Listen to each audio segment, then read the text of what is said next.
아버지 하나님 고맙습니다. 아버지 하나님 감사합니다. 나약한 저희들 주께서 붙들어 주셔서 힘들고 어려운 많은 인생의 이야기들 속에서도 우리는 날마다 주님만을 또 바라보게 하십니다.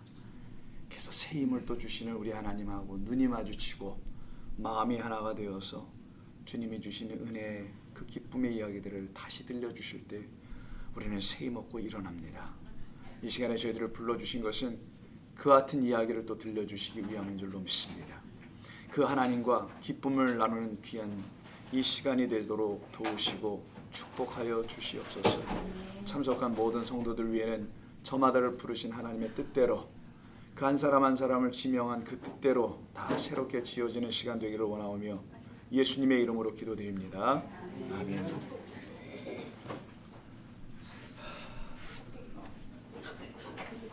자, 앞에 앉으시죠. 앞에 자리에. 자, 우리 같이 말씀 나누죠. 창세기 33장이고요. 33장 1절. 창세기 33장. 앉으세요, 편하게. 33장 오늘 1절부터 17절까지 같이 나누겠습니다. 본문은 같이 한 절 한 절 그냥 읽어나가면서 같이 하기로 하고요. 먼저 33장 1절부터 3절을 제가 한번 읽을게요. 창세기 33장 1절부터 3절. 야곱이 눈을 들어 보니 에서가 400명의 장정을 거느리고 오고 있는지라 그의 자식들을 나누어 레아와 라헬을 두 여종에게 맡기고 여종들과 그들의 자식들은 앞에 두고 레아와 그의 자식들은 다음에 두고 라헬과 요셉은 뒤에 두고 자기는 그들 앞에서 나아가되 몸을 7번 땅에 굽히며 그의 형 에서에게 가까이 가니 에서가 달려와서 그를 맞이하여 안고 목을 어근 맞추어 그와 입 맞추고 서로 우니라. 여기까지입니다. 볼까요? 자, 에서와 야곱의 만남이죠. 야곱은 이와 같은 일이 그의 인생에 일어날 것이라고는 생각을 못했습니다. 그 형 에서가 오히려 그를 해하고 죽일 것이라는 그런 두려움 속에 있었던 거 여러분 다 아실 겁니다. 그런데 그의 삶에 이런 일이 일어나 버렸네요. 원수가 되었던 서로 원수지간이었던 그 집중하시고 서로 원수지간이었던 그 형 에서가 오히려 이 야곱을 얼싸안고 끌어안고 눈물을 흘려요. 자, 이런 일이 야곱에게 일어났습니다. 지금 그죠? 어떻게 이런 일이 일어나게 된 것인가? 그것은 바로 그에게 하나님의 찾아오심을 통해서 일어났다고 지난 시간 말씀 같이 나눴었죠. 그게 그 유명한 야복강 나루에서 있었던 그 씨름이라고 여러분 알고 있는 그 시간이 하나님을 대면하는 시간이라 그랬죠. 그래서 내가 하나님의 얼굴을 보았다. 그래서 그것을 약복에서 뭐로 바꿔놓습니까? 건너가다는 뜻을 갖고 있는 아바르, 나루라는 그것을 통하여 분이엘이 됐다고 얘기했었죠. 그래서 분이엘은 하나님의 얼굴이라는 뜻이기도 하지만 문자적인 의미는 아무리 중요하지 않습니다. 그 단어를 익히는 게 여러분에게는 중요하지 않아요. 하나님을 대면했다라는 거예요. 자, 하나님이 그에게 찾아오심으로 인하여 그게 갖고 있었던 최대의 걸림돌, 바로 사망의 문제였다는 거예요. 죽음의 문제. 이 문제가 해결돼요. 그거를 보여주는 것이 그의 원수처럼 보여졌던 에서가 그의 목숨을 빼앗으려고 한단 말이에요. 취하려고. 그 취하지 못하게 되는 것. 사망이 그를 쏘지 못한다는 말이 있잖아요. 사망이 그를 취하지 못하도록 하는 사건을 그려내고 있는 모습이 이 이야기에서 이루어지죠. 그래서 이 이야기 속에서 좀 더 내려가면은, 자, 밑으로 좀 내려가시면은 10절 같은 데 이렇게 보시면 서로 이제 얼싸안고 막 입을 맞추고 하잖아요. 그리고 10절 야곱이 이르되 그렇지 아니하나이다. 왜 이런 말을 하냐면 자기의 소유를 다 형 보고 가지라고 하거든요. 그리고 자기가 갖고 있는 예물이니 이걸 받아달라고 애원합니다. 이걸 그냥 인간적으로만 생각하면 내가 목숨이 좀 살아났으니 이 목숨보다 더 중요한 게 뭐가 있어. 내가 갖고 있는 거 다 주고 말지. 형을 기쁘게 할 수 있는 일이라면 내가 뭐는 못하겠어. 이런 말이 아니고 이거는 어떤 예물을 그에게 주려고 하는 거예요. 야곱이 이르되 그렇지 아니하나이다. 내가 형님의 눈앞에서 은혜를 입었사오면 이건 누구한테만 쓰는 겁니까? 사실은 하나님. 그래서 에서가 야곱과 관계 속에서 이 말씀은 하나님의 어떤 모습을 들춰내고 있는 그 관계로 지금 얘기가 되는 거예요. 은혜를 입었사오면 청하건대 내 손에서 이 예물을 받으소서. 내가 형님의 얼굴을 배운즉. 그래서 이 말이 붙은 거예요. 하나님의 얼굴을 본 것 같사오며. 형의 얼굴 속에 하나님의 형상이 떠올랐나? 그런 얘기 아닐 거 아니겠어요. 자, 하나님을 만났다라는 거예요. 이미 분이엘에서, 즉 그곳 야복강에서 그 하나님을 만남이 여기서 확증된 겁니다. 에서를 만남 속에서 내가 정말 하나님 만난 자 맞구나. 내가 사망을 내 삶에 내 안에 있는 사망을 제거해 버리셨구나 하나님께서. 그래서 내게 사망이 나를 엄습하지 못하도록 한 하나님의 자녀로 살게 하시는 거구나 라는 것을 확신을 받는 어떤 외적 증거가 나타난 거죠. 내가 형님의 얼굴을 배운 자 하나님의 얼굴을 본 것 같사오며 형님도 나를 기뻐하심이니이다 라고 하는 이야기가 나와요. 그리고 예물을 받으라 안 받을까 받으라 안 받는다 하다가 받았어요. 받고서 이들이 큰 기쁨과 평안을 얻게 되는 이야기가 오늘 17절까지 오늘 17절까지 나타납니다. 17절까지 본문의 내용이에요. 전체를 한번 요약을 해서 여러분들에게 이런 내용이라는 것을 알려드렸는데요. 좀 더 구체적으로 한번 이 상황을 한번 좀 보겠습니다. 자, 만약에 야곱이 우리가 알고 있는 대로요, 네 대로 딱 두 대 네 대로 나눠가지고 1차 가서 당하면은 또 2차까지 치고 공격할 사이에 나는 뭐 빠지겠다 이렇게 생각했다는 그런 부분이 있었잖아요. 앞부분에서 32장에서 그런 야곱이 자기 생각엔 그렇게 할 수 있었지만 그것조차도 하나님께서 다 뭔가를 만드시려고 하셨던 거란 말이에요. 그 야곱이 그대로 약복강을 만약에 넘었더라면 그는 계속 그것을 했지 않았을까요? 근데 오늘 본문 여러분 자세히 보시면 1절부터 3절 특별히 3절을 보시면요 2절까지는 다 때로 나눈 거 그렇게 보여져요. 근데 3절을 보면 이상하게 나타나요.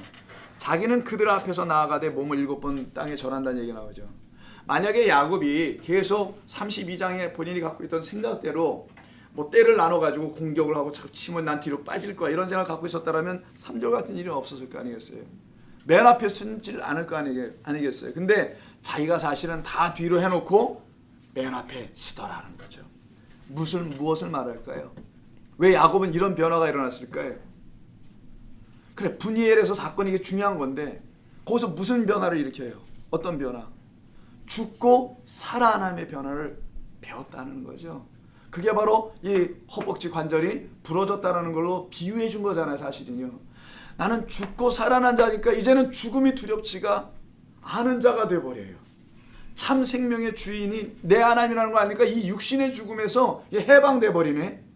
이게 나를 지난 시간까지는 곤고하게 붙잡고 그 밤이라는 시간 또 비유죠. 어두운 시간들을 계속 살아가게 했었는데 이게 딱 나를 치고 부러지고 죽음을 경험하고 그를 붙잡고 축복해달라니까 이름이 뭐냐고 물어봐서 이름을 야곱으로 했더니 야곱은 없애버리고 너는 오늘부터 이스라엘이다.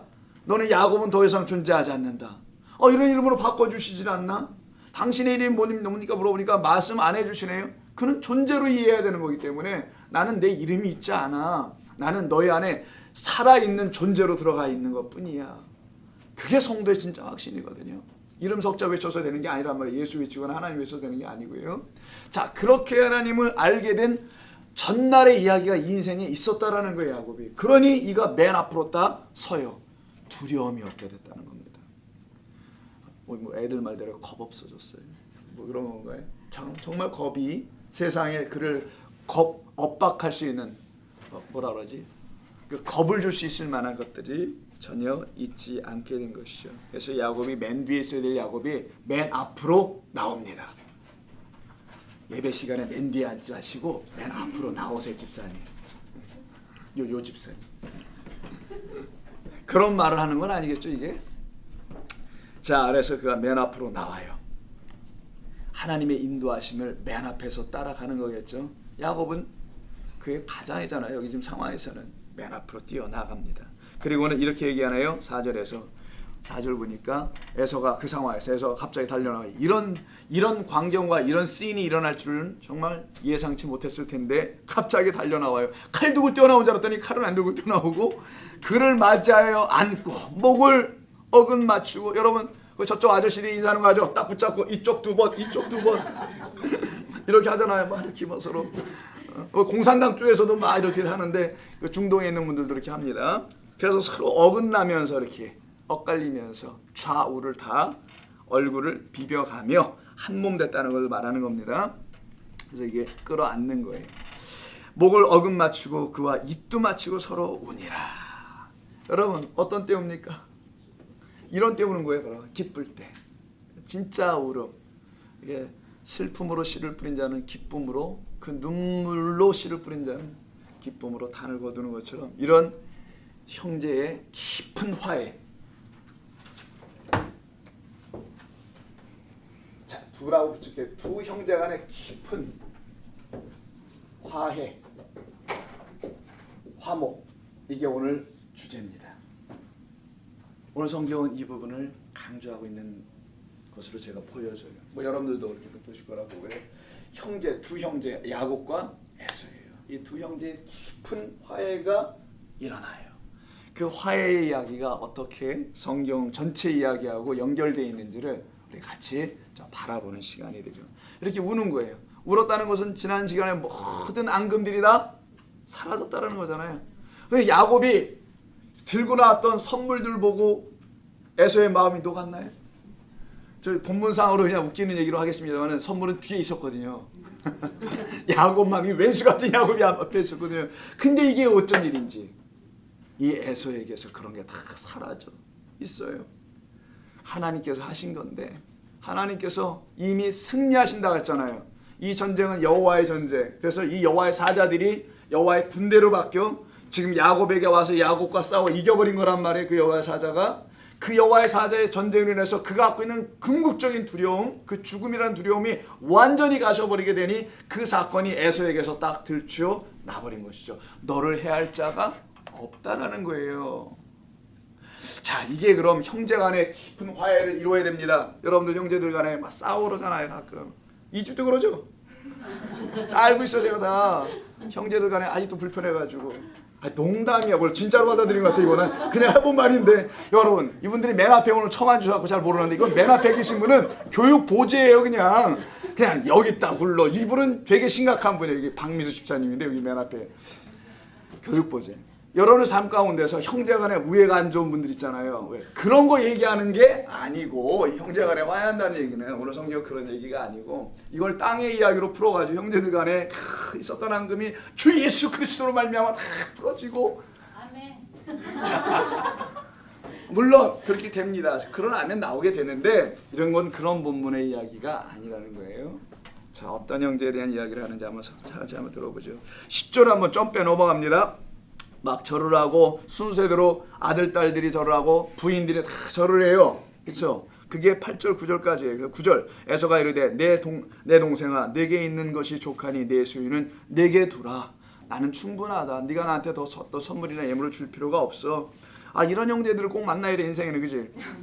그랬더니만 그냥 있는 거 더 달라고 그러고 더 가져가려고 그러고 막 이런 형제들을 만나는 가정들이 많이 있는데 그런 얘기 아니고. 자, 이때 10절에서 야곱이 이르되 그렇지 아니하나이다. 그럼 그렇지 않다는 건 뭐예요? 당신의 소유까지 달라달라는 거예요? 이거 야곱이 무슨 얘기예요 이거? 자, 내가 형님의 눈앞에서 은혜를 입었으면 누구의 은혜? 하나님의 은혜를 입었사오면 청하건대 내 손에서 이 예물을 받았소서. 물론 상황에서는 형 에서로부터 은혜를 받은 거예요. 그래서 목숨을 빼앗기지 않는 상황이잖아요. 그런데 그 모든 것을 주관하시는 하나님의 은혜를 받았다는 것은 저 함축해 놓은 거겠죠. 청하건대. 그럼 거기서 청하는데 뭐를 하냐? 내 손에 있는 이 예물을 받으소서. 내가 형님의 얼굴을 배운 즉 하나님의 얼굴을 본 것 같사오며 형님도 나를 기뻐하심이니이다 라고 할 때 이때 받아달라는 거 라차라고 해요. 라차. 그냥 한글로 쓸까요? 라차. 라차라고 쓰는 이 말은 어디서 주로 많이 쓰이는 말이냐, 이걸 좀 이해하면 됩니다. 이 말 때문에 이 앞에 있는 뭘 받아달라고요? 내 손에 있는, 중요해요. 이 표현이 일부러 이렇게 쓰는 겁니다. 성경에서는 내 손에 있는 뭐 이렇게 손에 있는 예물, 이 예물, 요 예물을 라차해 주세요라고 한 거예요. 자, 하나님께서 당신의 백성들의 손에 이 고생한 손 보세요. 이거 여기 이 고생한 손 좀 보라고. 이런 손들에게 가장 귀한 것을 주시지 않을까요? 왜 아멘이 안 돼? 아멘. 아니, 여러분 손에 가장 귀한 거 주시지 않겠어요? 여러분 자녀가 엄마 나 뭐 좀 줘 그러는데 여기다가 돌을 주는 부모 있어요? 없는데 이 세상에 부모들 중에 그런 부모 있습니다. 떡을 달라 하는데 돌을 줘, 뱀을 줘, 막 이런 걸 주는 부모가 세상에 없죠. 사실은 이상 부모 빼놓고는 가장 좋은 걸 주고 싶어 할 거야. 그치? 가장 귀하고 가장 복된 걸 그 내 사랑하는 새끼의 손에 올려서 그가 그걸 갖고 있게 하고 싶은 게 여러분의 마음이에요. 하나님께서 당신의 자녀들의 어떤 손에, 그들의 손에 가장 좋은 것을 주시려고 하지 않을까요? 그래서 야곱은 약복강에서 가장 귀한 걸 가지고 건너왔다라는 거예요. 그래서 히브르 건너가다, 아바르 건너간 자예요. 가장 귀한 것, 진짜의 것, 나를 살려낸 하나님의 은혜와 생명을 그 손에 가지고 넘어온 자, 그가 갖고 있는 걸 예물이라고 하는 거예요. 성경은 그 예물을 지금 누구에게 드리냐? 은혜 받았으니 형한테 드려. 근데 형은 아까 하나님의 얼굴에 나타난 형이니까 에서가 누구로 보이는 거예요? 지금요 하나님으로 보인다고 지금 그려내고 있는 것 뿐이란 말이에요. 그럼 예물은 누가 받는 거냐? 형식은 에서 형이 받는 것 같아 보이지만 그 약복강을 건너간 자는, 예수 그리스도로 말미암아 건너간 자는 반드시 그 예물 하나님께 다 드리게 되어 있다라는 거예요. 그걸 드릴 때 라차가, 그래서 성경 창세기, 레위기, 신명기, 계시록 어디 가장 많이 쓸 거는 이게, 그치? 아니 잘못 찍었고 레위기에서 나오는 거예요. 그래서 제사니까, 예물이니까, 제물이니까. 그래서 레위기에서 이게 계속 반복돼 나오는데 그 다음 다 많은 것을 다 읽으면 여러분 집에 못 가고 레위기 1장 4절 첫 번째 건 한번 읽어보자고요. 민수기 앞에가 레위기예요. 아니 민수기 또 앞쪽으로 가면 안 되고 민수기 뒤라고 그래야지. 죄송합니다. 자, 레위기 1장 4절 146면쯤. 자, 그는 제사 드리는 얘기하죠. 그는 번제물의 머리에 안수할지니 그를 위하여 기쁘게 받으심이 되어, 어떤 거를? 번제물을 받는다고 하죠. 이 번제물을 기쁘게 받으시다. 그래서 그를 속죄하게 된다는 말이 나온단 말이에요.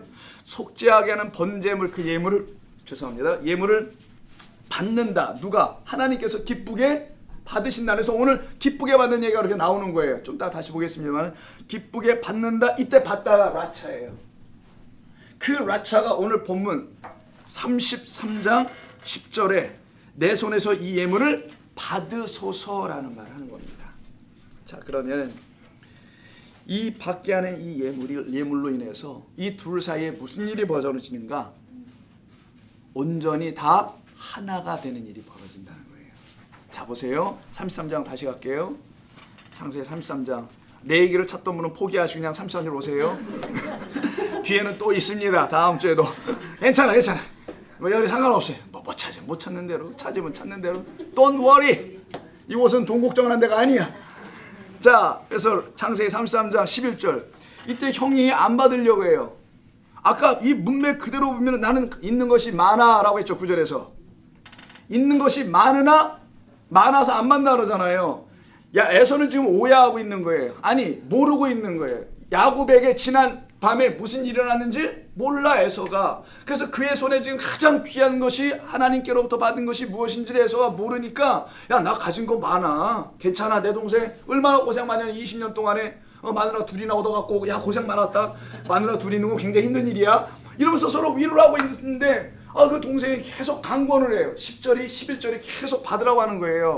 하나님이 내게 은혜를 베푸셨다는 말 또 합니다. 은혜를 베푸셨고 내 소유도 족하오니 청하건대 내 형님께 드리는 예물을 받으소서 하고, 그렇게 그냥 강권하니까 형이 할 수 없는 척하고 그냥 받아버려요.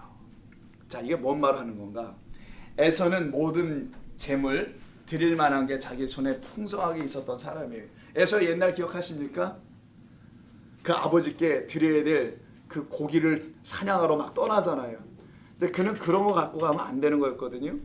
그 집에서 키우는 염소, 양을 잡아가지고 드려야 되는, 그래서 그거를 받잖아요. 저기 그 아버지 이삭이 가죽옷을 염소에 입고 뭐 흉내를 내고 목소리 다 기억나시 옛날? 아니 몰라도 상관없고. 자, 그때 그 잘못된 걸 드렸단 말이에요. 그는 드디어 그것밖에 드릴 수 없었던 에서, 아버지 이삭에게, 그 에서에게 진짜 이제는 야곱을 먼저 보냄으로, 20년간 먼저 앞세워 보냄으로 그 형 에서도 야곱의 손에 쥐어진 그 예물을 에서도 들을 수 있게 되는 시간이 바로 여기에요. 그래서 에서는 그때 드리지 못해서 장자권을 넘겨주고 말았잖아요. 그럼 그는 뭐 버림자식이야? 뭐예요 이거? 뭐 구원 못 받는 거야 뭐야? 그게 아니고 그를 향한 하나님의 또 다른 계획이 있었음을 성경이 가르치는 겁니다. 누구는 되고 누구는 안 되고 이게 아니라는 거지. 모두가 되도록, 모두가 그 은혜 안에 들어오도록 야곱의 손, 먼저 된 자의 손을 통하여 그 손에 있는 가장 귀한 예물을 에서의 손에 넘겨주는 이야기예요. 그걸 그가 받고 그리고 그도 하나님의 은혜를 입은 자가 되도록 하는 이야기. 이게 바로 그 예물을 가운데 두고 야곱과 에서가 하나로 화목하게 되는 거예요. 그래서 이 제물을 갖다가 화목 제물이라는 말도 붙일 수 있게 되는 겁니다. 자, 그러면 성경에서 이 두 형제에 대한 이야기를 통하여 깊이 뭔가 둘이 화해가 이루어지고 있잖아요. 자, 그럼 그때 이 두 형제는 눈에 보이는 이 상황 속에 33장에서 이야기는 야곱과 에서 분명히 맞는데 이 야곱과 에서의 이야기가 왜 창세기에 나와 있는지를 예수님이 와서 설명을 해주십니다. 그런 얘기가 있어야 될 거 아니겠어요? 예수님이 그래서 이걸 설명을 풀어준 게 산상순에 있는 거예요. 마태복음 5장 한번 볼까요, 우리?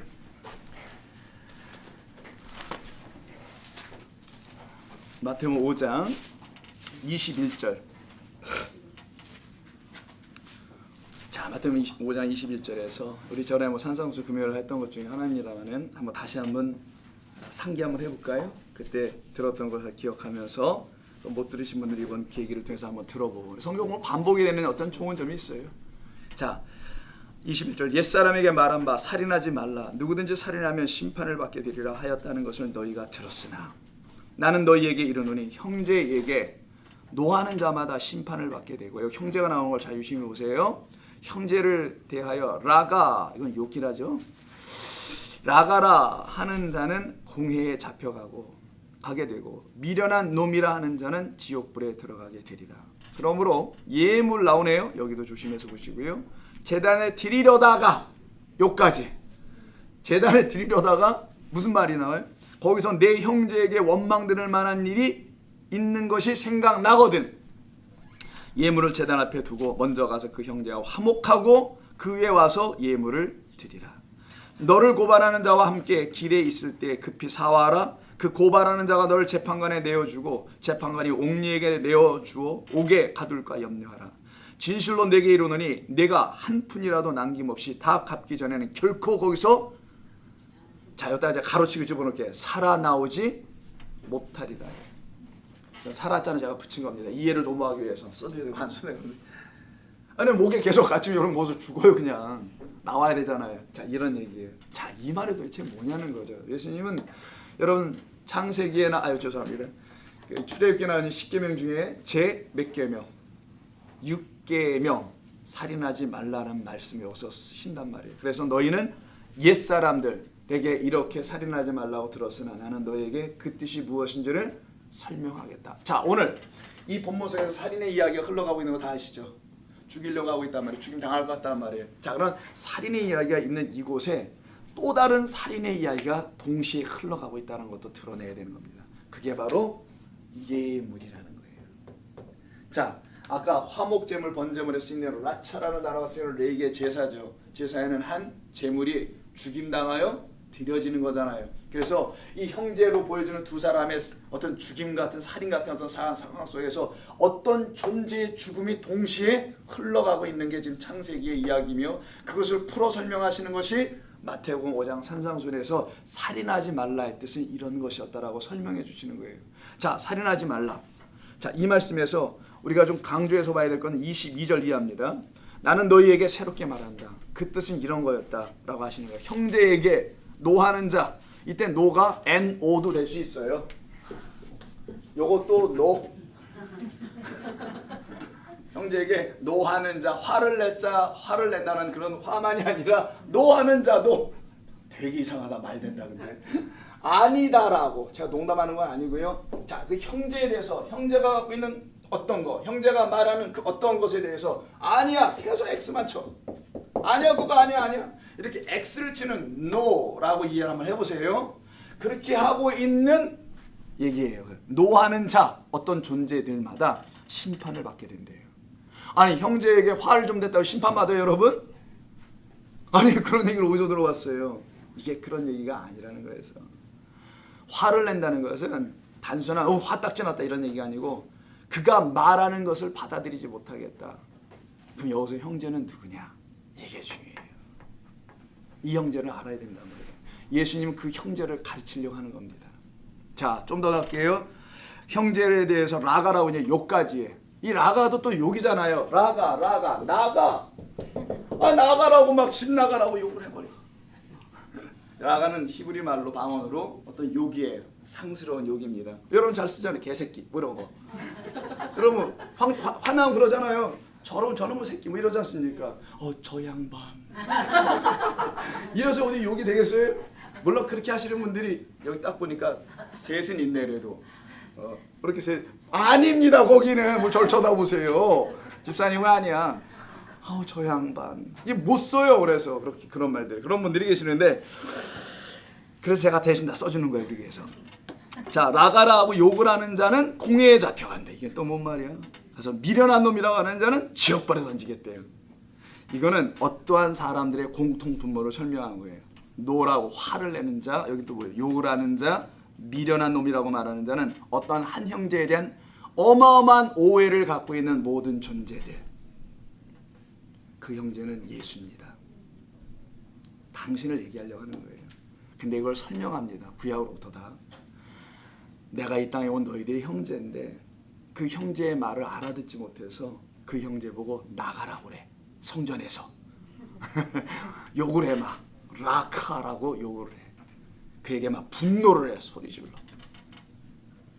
그리고 미련한 놈. 돌대가리. 막 이래. 그런 자들은 그 말이 무슨 뜻인지를 깨닫지 못하고 있으니 어디에 갈 수밖에 없다? 그래 지옥에 간다는 거예요.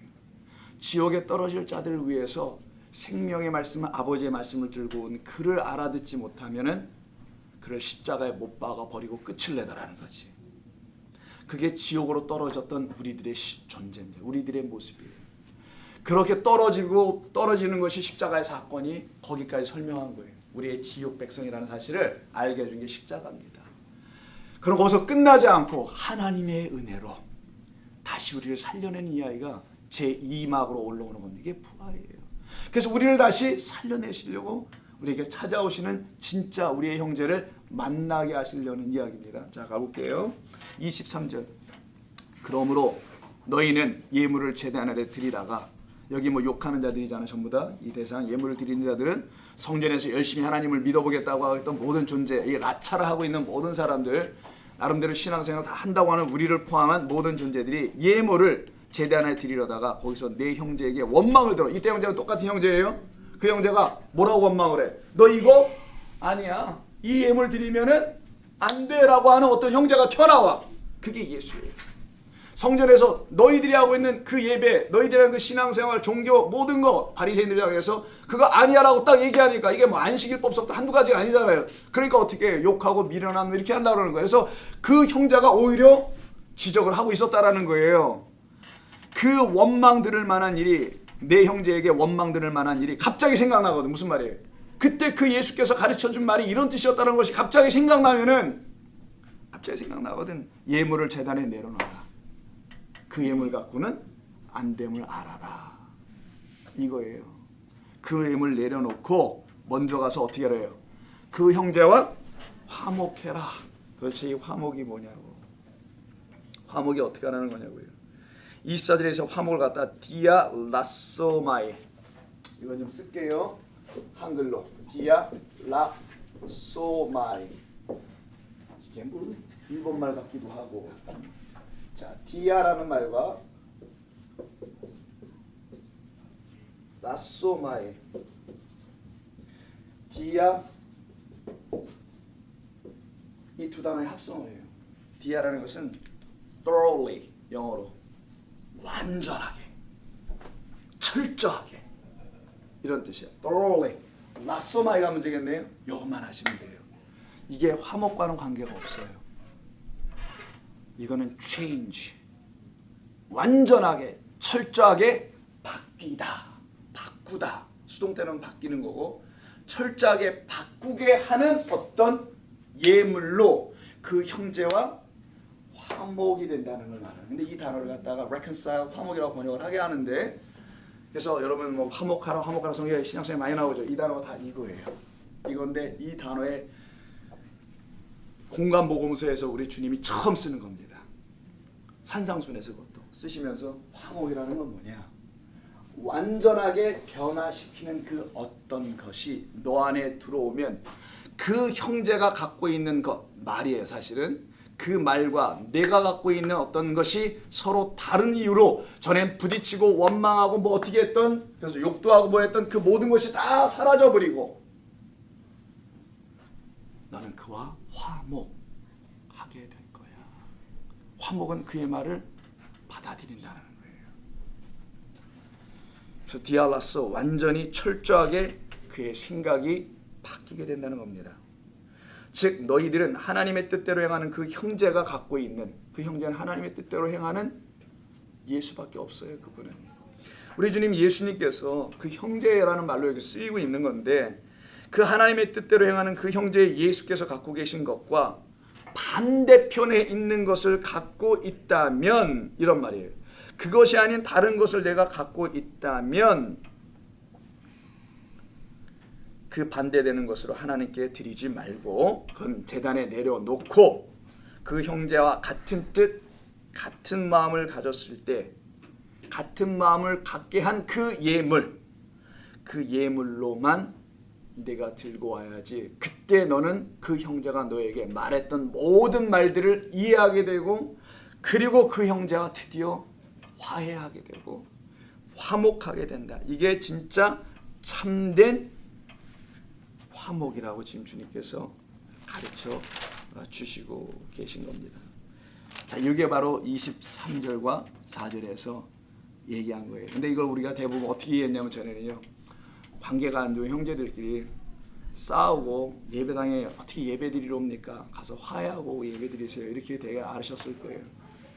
저 같은 목사에서 다 이렇게 알려진 겁니다. 아마 저도 그렇게 설교했었을 겁니다. 전에는. 근데 이건 그런 말씀은 아니었고, 이거는 십계명을 풀어주신 거니까 우리가 진짜 생명, 우리가 사망 가운데 떨어질 수밖에 없으나 그 재물의 죽음으로예요. 너희들이 욕하고 원망하고 너희들이 나가라고까지 하는 그 대상인 예수께서 진짜 예물, 하나님께서 받으실 진짜 재물이 되어 드려진 것이 너희가 무엇인지를 그 뜻을 알게 되면, 하나님께서 너희 손에 주고 싶은 가장 귀한 예물은 그 예수 곧 어린 양이라는 것. 그 어린 양을 하나님이 먼저 주시고 그걸 받은 사람만이 그 어린 양을 하나님께 다시 드린다라는 거예요. 자, 그러면 이렇게 야곱이 지금 자기가 약복강에서 죽고 살아나서 하나님의 은혜라는 걸 입고 그 어린 양을 지금 이 야곱은 가지고 그걸 예물로 좀 드리려고 하는 겁니다. 이걸 담아놓은 거, 이 상황에서는. 그럼 이 예서가 그걸 받는단 말이에요. 그러니까 이 둘이 드디어 화목하게 이루어지는 거예요. 예수라는 우리의 영원한, 그래서 내가 너희를 나의 종이라 부르지 않고 내 친구라 부르겠다는 그 우리의 친구이며 형제인 그 예수와 우리가 원수지간으로 살았어야 한때는, 왜?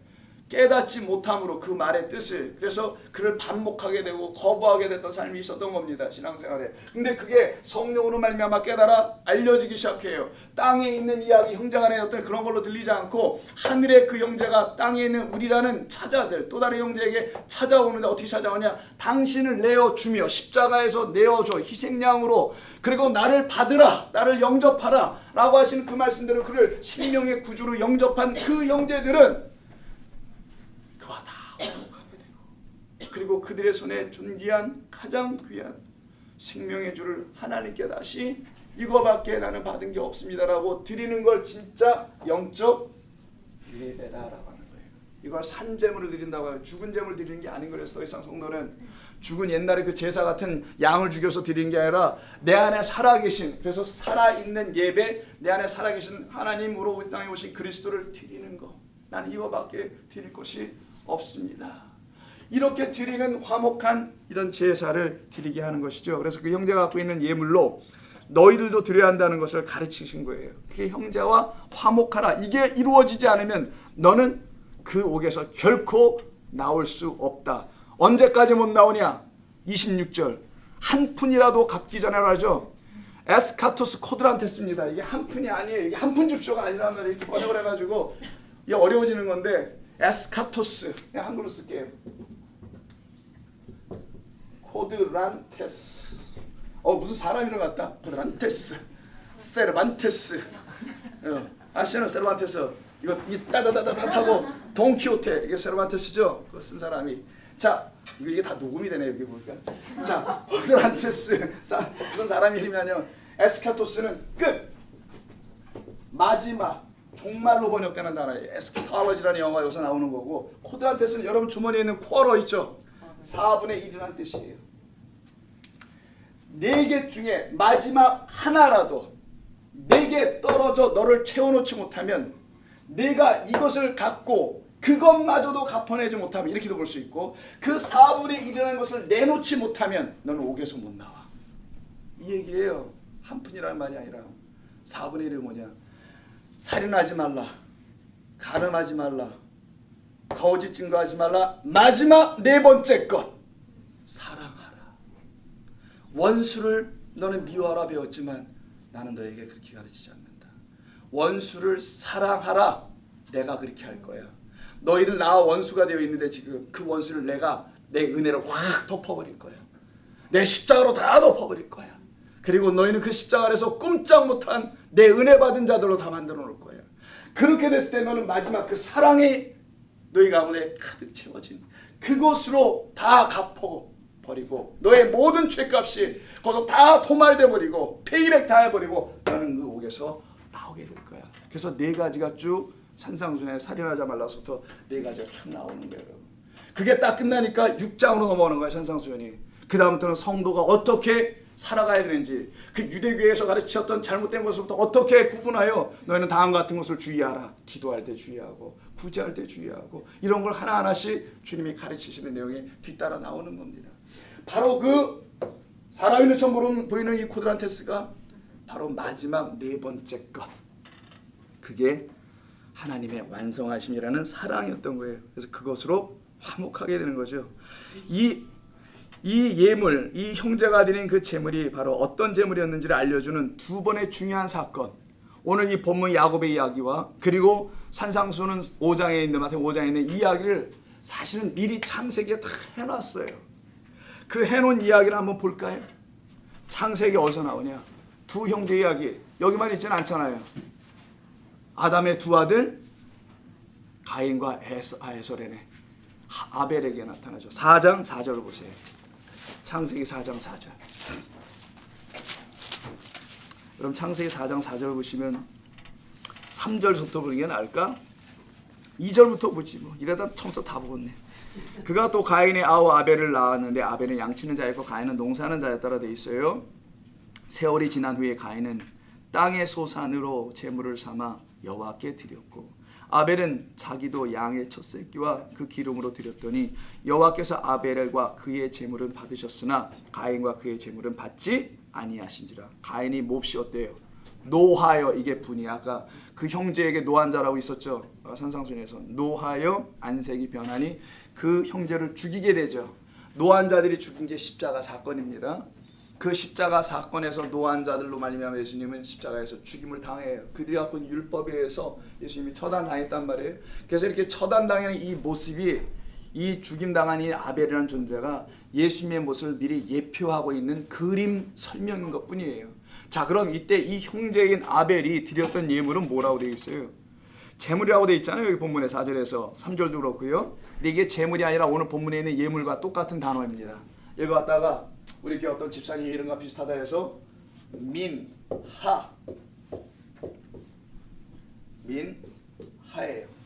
자, 민하인데 이 민하라는 단어가 오늘 본문에서는 예물로 번역됐고 창세기 4장 4절에서는 제물로 번역됐는데 이 모두가 다 무슨 뜻이냐? 공교롭게도 다 선물입니다. 본래적으로 이면 gift, 선물이에요. 무엇을 가르치는 거겠어요? 우리가 하나님께 뭘 예물을 드리고 우리가 하나님께 무슨 제사할 때 제물을 드린다 하죠. 구약 백성식으로는. 그런 제물을 하나님 받으신다는 게 아니라는 걸 가르치는 거예요. 첫 번째는. 두 번째는 그럼 하나님 뭘 우리에게 받기를 원하냐? 선물을 받기를 원한다는 거예요. 그럼 우리가 하나님께 드릴 선물이 어디서, 하나님 뭐가 필요하겠냐고요. 선물이라는 이 선물은 하나님께서 당신의 사랑하는 백성들인 아담과 하와, 가인과 아벨, 에서와 야곱, 그리고 여러분 우리 모두, 이 모두에게 주시기를 원하신 당신의 선물이 있는데 그 선물을 지금 모르니까 우리가 이 두 형제 이야기를 통해 가르치는 겁니다. 이때 조심할 거. 가인이 나쁜 인간이 아니에요. 그걸 얘기하는 게 아니고 가르치려고 하는 거예요. 아벨이 언제 그걸 배웠나? 가인은 또 왜 못 배웠나? 이런 얘기가 아니란 말이에요. 이게 둘 다 모르는데 한 아들, 그 아들에게 먼저 가르쳐요. 그래서 그 아들을 하필이면 양을 치게 만들어놔. 한 아들은 농사를 짓게 만들어 놓은 것뿐이에요. 무엇을 하든 너희가 드려야 될 것은 이거 하나라는 것을 가르쳐 주는 게 양을 내가 줄 거고 그 양만을 내게 다시 보내야 된다는 걸 가르치는 것. 내가 너에게 주는 민하, 진짜 선물은 양밖에 없어. 하나의 어린 양을 줄 거야. 그 양을 너희가 내게 다시 돌리는 거야. 하나님 내게 주신 거 이거였네요. 지난 한 해 동안 내내 내가 지어야 될 농사는 이 농사였군요. 그 양을 드리는 농사를 나보고 지라고 하셨던 거군요. 내가 열심으로 믿음 생활에서 주님을 만나는 그 일은 이 양을 만나는 거였군요. 같은 말인 거예요. 그 양으로 다시 드리면 이게 진짜 영적 제물, 예물, 예배, 제사라고 하는 겁니다. 그래서 누구 건 못 받았다? 가인 건을 안 받아준 거예요. 일부러 하나님께서 가르치시려고. 만약 이게 진짜 가인이 정말 잘못된 인간으로서 안 받았으면 두 번째 15절 같은 얘기가 4장 15절에 안 나온단 말이에요. 가인에게 표를 주잖아요. 표. 그 이마에 오트라는 표를 준단 말이에요. 가인을 살려내요. 누굴 죽였는데도 그 형제를 분노로 죽였잖아요. 이 분노로 죽였다는 건 사람이 분노하는 마음이 있으면 다 죽인다 이런 말이 아니고 깨닫지 못하다 보니까 그를 십자가에 못 박았던 누구와 같은 걸 그려내요? 바리새인들, 유대인들, 서기관들, 제사장으로 똑같이 이 그룹을 설명하는 거예요. 그걸 이 땅의 우리라고 하는 거예요. 그 모두를 그냥 여기 바리새인 따로 있고 누구 따로 있는 게 아니고 우리 모두가 다 똑같은 처지에 있었는데 그 똑같은 처지에 있는 이곳에 한 존재가 내려온 거예요. 이게 예수입니다. 그 예수 앞에는 모두가 다 라카라고를 부를 수밖에 없고 노라고 할 수밖에 없단 말이에요. 그런 우리를 향한 주님께서 내가 어린 양으로 보내진 거야. 그 어린 양이 내 나인 것을 너희가 알게 되면 나의 죽음이 무슨 십자가에서 처형되는 엑스큐션이 아니고 하나님의 어린 양 그 선물 민하야. 이거를 창세기 4장 4절에서 다시 가르쳐 줍니다. 왜냐하면 그의 부모들인 누구? 아담과 하와가 죄를 줬을 때 하나님께서 가죽옷을 입혀서 보내신다면서요. 은혜로 덮는 거잖아. 이 겉옷이라는 뜻이에요. 그게 캐토네트. 이게 주님의 그 유명한 비유 중에 하나. 여러분 누가 속옷을 달라 하거든 속옷 빨아서 겉옷과 함께 줘라. 왜냐하면 그 속옷 더러울 거 아니야. 이렇게 말씀하시는 것이 있어요. 그렇게 정확하게는 아니고 그때 겉옷이 캐토네트예요. 그게 바로 창세기 3장 21절 19절 이하에서 그 두 사람이 입혀져서 그 에덴에서 나갈 때 쫓겨난다고 표현하지만 나갈 때 그들이 입고 나온 것은 가죽옷이에요. 가죽은 뭡니까?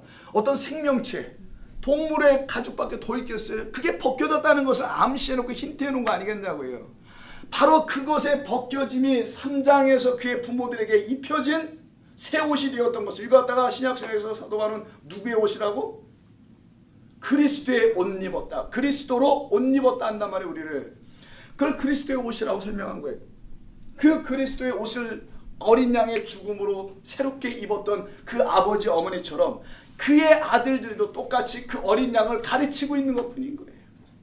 그 어린 양으로 다시 제물을 아니지 선물 하나님께로부터 받은 선물은 그거밖에 없으니까 성도가 받아야 될 하나님의 선물은 그 선물 가장 귀한 거 누구예요? 당신의 아들이지 누가 가장 귀해? 하나님이 여러분들의 아들이 귀하겠어요? 아 귀해.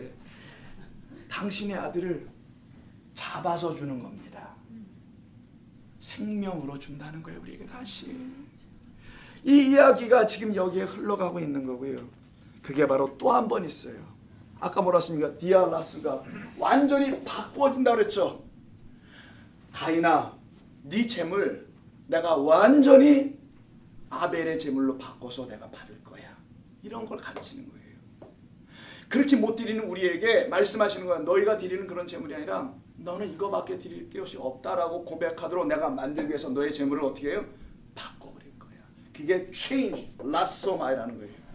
완전히 바뀌어진 제물로 갖고 따왔을 때 보니까 그 형제가 갖고 있는 제물과 그 자가 갖고 있는 제물이 이제는 같아. 그래서 화목이 되는 거예요. 그렇게 바뀌어진 제물의 사건이 한 번 있어요. 누굴까? 창세기에서. 재물 바뀌어진 것. 그렇지? 이삭의 번제였던 거예요. 창세기 22장 보세요. 그래서 우리는 이런 생각을 하게 되는 겁니다. 이게 무슨 아새끼들 들여서 헌신하라는 얘기가 아니고 자식 새끼들 드릴 만큼의 헌신해라는 그런 본문이 아니라 그럼 하나님 축복해 준다는 그런 얘기가 아니란 말이에요. 이게 22장 하나님께서 이삭을 번제로 드리게 하는 것이죠. 말도 안 되는 것 같은 이야기를 하십니다. 하나님께서 말도 안 되는 일을 하지 않으세요. 절대로. 그러니 어떻게 돼요? 이삭을 제물로 다 드리죠. 완전히 준비 끝났습니다. 완전한 순종으로 끌고 가요. 아브라함을. 넌 내가 하는 게 뭐를 써도 믿겠느냐? 뭐 이런 거잖아요. 메주를 가지고 콩을 써도 넌 그걸 갖다가 이거 잘못했다. 메주를 갖고 무슨 콩을 써? 팥을 가지고 메주를 써도 넌 믿겠느냐? 라는 그런 말이겠지. 그게 완전한 순종으로 끌어내는 겁니다. 자, 이게 지금 아브라함의 개인의 사건인데 이때 재물에 바뀌어져요. 재물에 바뀌어질 보실까요? 자, 제단에 묶어요. 9절 보세요. 결박하고 올려놓습니다. 이건 사람이에요. 아들 아브라함아 하신지라. 사자가 이르되 이 아이에게 내 손을 대지 말라. 그에게 아무 일도 하지 말라. 내가 내 아들 내 독자까지도 내게 아끼지 아니하였으니 내가 이제야 내가 하나님을 경외하는 줄을 아노라. 이때 경외하가 부모를 경외하다는 뜻입니다. 제5계명. 내가 너의 아버지인 걸 네가 아는구나. 부모를 공경하라는 거예요. 이게. 아브라함이 눈을 들어 살펴본즉 한 순양이 뒤에 있는데 뿔이 수풀에 걸려 있는지라. 아브라함이 가서 그 순양을 가져다가 아들을 대신하여 번제로 드렸더라. 이 22장 13절이죠. 우리가 드릴 수 있는 제물은 없어요. 이거 가르치는 겁니다. 너희가 무엇을 다하여 드린다 할지라도 나는 그런 걸 아들로 드릴 수 없어. 너희가 드릴 수 있는 아들이 하나 있다면 내가 100세에 진짜 나를 믿고 난 제라 후손 나의 진짜 아들 네가 잉태하여 난 진짜 내 생명 그 아들을 내게 선물 받았다는 것을 확증하면 내게 다시 돌려주는 거야. 저 이거 받았습니다 라고. 이게 이 두 번의 사건에서 그 재물이 바뀌어지는 거예요. 우리가 드렸던 모든 재물들이 다 사라지고 이제는 그리스도 예수만 드릴 수밖에 없음을 알게 된 겁니다. 이걸 진짜 성도의 예배라고 하는 거죠. 그래서 바로 이 예물이 그 형제로 이 땅에 오신 예수 그리스도께서 드린 예물, 재물, 선물 당신 자신이었음을 가르치는 겁니다. 그래서 로마서 3장에서 사도 바울이 한번 얘기하는 걸 볼까요? 그래서 로마서를 우리에게 또 주시는 겁니다. 이걸 이해하고 가르쳐 주려고요. 로마서 3장 자 25절 한번 보세요. 이 예수를 그 선물로 하나님께서 우리에게 주신 그 어린 양 예수를 하나님이 그의 피로써, 그의 피가 뭐예요? 그를 죽임으로써지. 그의 피로써 믿음으로 말미암는 화목 제물로 세우셨으니 이는 하나님께서 길이 참으시는 중에 전에 지은 죄와 죄를 간과하심으로 자기의 의로우심을 나타내려 하시니라고 하죠. 5장 10절 보세요. 이런 말이 이제 다 이해가 됩니다, 여러분. 아, 이게 이런 뜻이었구나라고. 곧 우리가 원수 되었을 때 누구랑? 하나님과 그리고 또 하나님 보내신 그 아들과 원수 되었을 때 그가 또 하나님이니 그의 아들의 죽으심으로 말미암아 이게 없었다라면 큰일 나는 건데 죽으심으로 말미암아 하나님과 드디어 화목하게 되는 이유는 그 재물, 그 선물 드디어 그로 예수로 드릴 수 있게 되었기 때문에 화목하게 된 자로서는 더욱 그의 살아나심으로 말미암아 구원을 받을 것이라. 그뿐 아니라 이제 우리로 화목하게 하신 우리 주 예수 그리스도로 말미암아 하나님 안에서 또한 성도는 즐거워하리라. 그래서 아까 형님 이걸 받으시고 나로 즐거워하세요 라고 했던 거예요. 야곱이. 그때 즐거움이 나오는 겁니다. 고린도 예배소 2장도 볼까요? 자, 예배소 2장. 잘 못 찾으시면 제가 찾아드릴게요. 예배소 2장 어디냐 여기가 2장 10절 2장 10절 311면 우리는 그가 만드신 바라 그리스도 예수 안에서 선한 일을 위하여 지으심을 받은 자니 이 일은 하나님이 전에 예비하사 우리로 그 가운데서 행하게 하려 하심이라. 한 군데 더 봅니다. 고린도 후서 5장 앞으로 거꾸로 가셔서 고린도 후서 5장 19절 자 곧 하나님께서 그리스도 예수 안에 계시사 세상을 자기와 화목하게 하시며 그들의 죄를 그들에게 돌리지 아니하시고, 아까 가인의 죄를 가인에게 돌리지 않잖아요. 그 형제 아벨이 다 취하고 가는 겁니다. 형제의 죽음으로 끝내는 거예요. 그래서 화목하게 하는 말씀을 우리에게 부탁하셨으니 20절 너희는 하나님과 화목하라. 하나님과 화목하라. 누구로? 우리 주 예수 그리스도의 그 십자가의 은혜로 그걸 깨닫고 화목하라. 그래서 5장 18절에서 바로 위에서 모든 것이 하나님께로 났으며 그가 그리스도로 말미암아 우리를 자기와 화목하게 하시고 하나님께서 하시고 또 우리에게 화목하게 하는 직분까지 주셨다라고 하는 겁니다. 자, 끝냅니다. 오늘 지금 야곱과 에서의 이 만나는 사건이잖아요. 이 사건에서 바로 이 이야기가 다시 대두되고 있는 것은 바로 아까 산상순의 이야기, 창세기 2장 4장의 이야기, 이삭의 번제물의 이야기, 이 모든 이야기가 다시 살아나고 또 살아나는 것뿐인 겁니다. 동생 야곱은 바로 그 형제인 에서는 갖고 있지 못한 그 선물 민하, 하나님이 우리 모두에게 주시길 원하시는 그것을 그 형이 반드시 받아야 된단 말이에요. 그걸 받지 아니하면 그 형은 그 형제와 끊임없이 원수가 돼요. 그래서 그 원수의 모든 것을 풀어내기 위해서 바로 야곱은 부러지는 겁니다. 야곱은 죽습니다. 약복강을 넘은 야곱은 야곱이 아니잖아요. 이제 누구에 따랐죠? 이스라엘이에요. 야곱이 죽는 것은 예수의 죽음과 닮아 있는 거예요. 그래서 예수께서 죽으시고 이스라엘 그리스도라는 이름으로 우리에게 에서 같은 우리에게 찾아오실 때 우리는 그와 더불어 하나가 되는 화목이 이루어진 겁니다. 이제 하나님의 말씀이 나를 힘들게 하는 말씀이 아니라 나를 구원하게 하는 기쁨과 능력의 말씀으로 역사돼서 어려움과 근심들을 떠나가게 하게 해줘. 이 일이 딱 이루어진 다음에 33장 16절에서 오늘 끝부분 17절까지 가야 되니까 16절에서 이날에 에서는 세일로 간다고 했죠. 그리고 야곱은 어디로 가요? 숫곳으로 가죠. 그리고 결국은 어디로 갑니까? 밑에 좀 내려가면은 세겜으로 간다는 얘기 안 나오나? 그 밑에 다음 절이구나. 18절에 이제 세겜으로 가죠. 그럼 여기 간단하게 좀 지도를 한번 그려보고 이게 갈릴리예요. 요단강이 흘러가죠. 사해가 이렇게 있어요. 이렇게 붙어 있는 이걸 사해라고 해요. 갈릴리. 자, 여기가 약복강이 흘러요. 여기가 그 유명한 세일이고요. 여기가 뭐 여기 어디 숫곳인가 뭐 있어요. 세겜은 어디냐? 헤어진 다음에 그가 가는 것이 어디냐면 임시로 잠깐 있는 곳은 숫곳이었지만 세겜은 여기에 슈케메라고 말하는데 세겜입니다. 그 말은 뭐냐? 요단강을 동해서 서로 건너갔다라는 거예요. 그게 이제 우리가 다음 주에 할 건데 에서는 어디로 가요? 세일로 그냥 갑니다.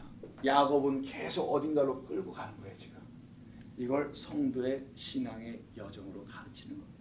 세겜 가서 마지막에 어디로 가냐? 세겜에서 엄청난 고생을 합니다.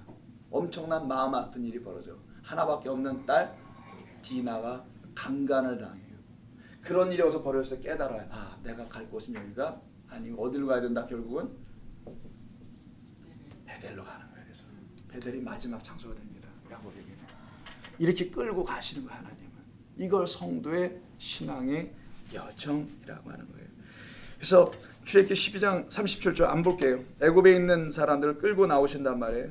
이 출애굽을 하여서 홍해를 건너가기 바로 직전에 그들이 모여있는 곳 출애굽기 12장 37절에 써만 놓으세요.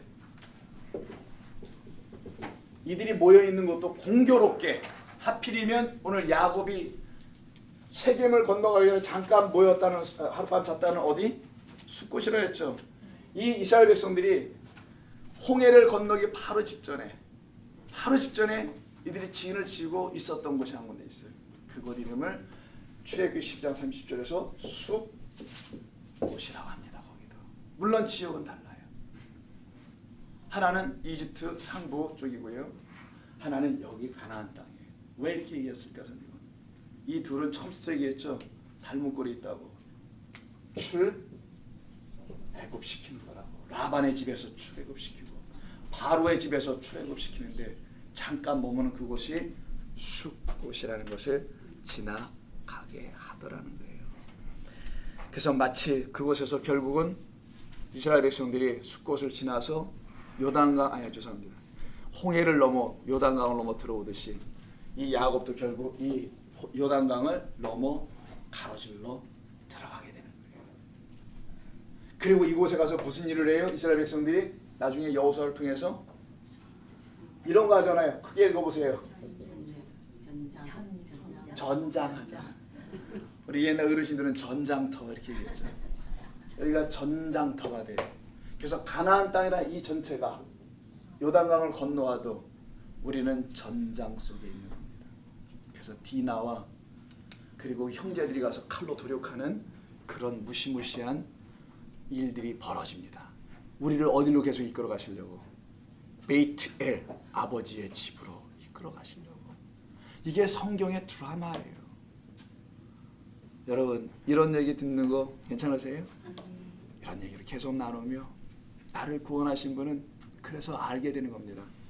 이 세상의 전쟁 같은 이곳에서 치고받고 싸우는 것 같은 이 세상 속에서 나를 빛으로 인도해 나가시는 주님으로 끝까지 베델로 나아가는 거라는 사실. 여러분, 힘들고 어려운 일 많이 있으시죠? 무더운 날에 또 이 한 주간 살아가시려면 얼마나 힘들고 짜증나는 일이 많겠어요. 잘 인내하시고 승리하시길 부탁합니다. 아버지 고맙습니다. 오늘도 주신 말씀으로 우리를 구원해내시는 아버지의 음성을 듣습니다. 주님의 말씀을 듣습니다. 우리들을 향한 하나님의 음성을 듣고 돌아가는 종들 되게 해 주옵소서.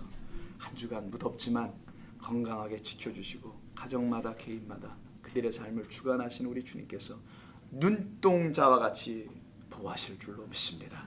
감사하며 예수님의 이름으로 기도드립니다. 아멘.